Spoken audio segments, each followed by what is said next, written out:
তো ঘুম থেকে উঠে দেখি আবার সেই বৃষ্টি, তো বৃষ্টিতে চারিদিক সবুজ হয়ে গেছে, খুব ভালো লাগে। আর এই গাছটা না মারা যাচ্ছিল, কিন্তু দেখলাম বৃষ্টিতে আবার বেশ ভালোই হয়েছে। আর তো আজকে আমি তোমাদের সাথে শেয়ার করবো what I it in a day.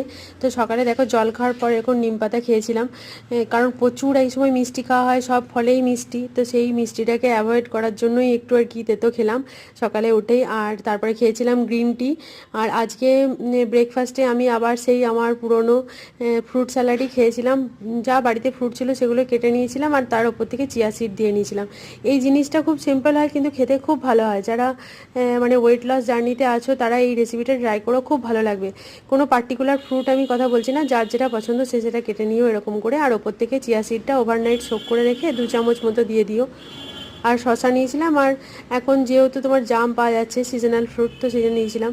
আর এনাকে দেখো, ইনি বাইরে দাঁড়িয়ে আছেন, আমাকে দেখে আবার ভয় পাচ্ছে, আমাকে একটু ভয় পায়, একটু সম্মান করে বেশি আর কি, সেই জন্য আমাকে দেখে আর ভেতরে ঢুকছে না। তো বৃষ্টির ওয়েদারে সবথেকে বেস্ট মেনু হচ্ছে খিচুড়ি আর ইলিশ মাছ ভাজা, সেটাই আমাদের হয়েছে। আর কোকোর বাবা খিচুড়ি একদম পছন্দ করে না, সেই জন্য খাবার সামনে নিয়ে বসে দেখো ভাবছে, আর আমি ওকে বলেছি বলে হাসছে এরকম। আর এখানে আছে ইলিশ মাছ ভাজা, ইলিশ মাছ ভাজা, ডিম, তেল, পাঁপড় ভাজাও হয়েছিল এই দেখো। আর মা আচার বানিয়েছিল সেটা। আর দুপুরে যেহেতু খিচুড়ি খাওয়া হয়ে গেছে, সেজন্য রাত্রে আমাদের একদম সিম্পল মেনু ছিল, পটল পোস্ত হয়েছিল, ডিমের ভুজিয়া। তো আমরা অনেক দিন ধরে ওয়েট করেছিলাম স্কুইড গেম কবে আসবে, সেটা দেখতে দেখতে আমি আর কোকো ডিনারটা করছিলাম।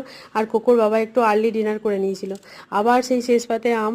তো আমার মতো কে কে তোমরা আম খেতে ভালোবাসো কমেন্ট করে অবশ্যই